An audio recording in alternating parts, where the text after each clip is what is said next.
ATM ដាក់មាសចេញជាលុយគិតទឹកទម្ងន់និងហាងឆេងទៅតាមទីផ្សារយ៉ាងសុក្រិតឥឡូវកំពុងតែផ្អើលប្រើប្រាស់នៅក្នុងប្រទេសចិនម៉ាស៊ីនទូ ATM ដាក់មាសដែលកំពុងតែល្បីនៅក្នុងទីក្រុងសៀងហៃកំពុងតែក្លាយជាទីចាប់អារម្មណ៍របស់ពិភពលោកនេះគឺអនុញ្ញាតឲ្យអ្នកប្រើប្រាស់អាចដាក់គ្រឿងអលង្ការមាស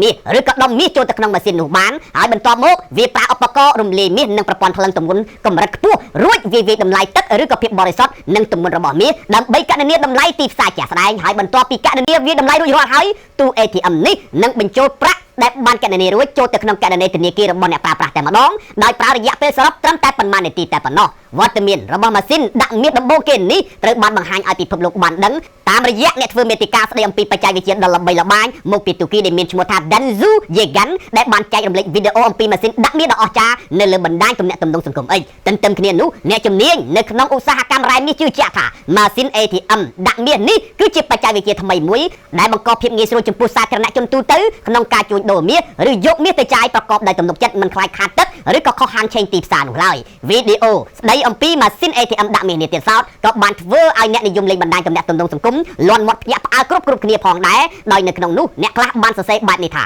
វ៉ាវម៉ាស៊ីន ATM ដាក់មាសហើយផ្ទេរប្រាក់ទៅកងធនាគារនេះគឺជារបៀបដែលប្រទេសចិនបង្កើតថ្មីសាមញ្ញលឿនសុក្រិតនិងគួរឲ្យទុកចិត្តបំផុត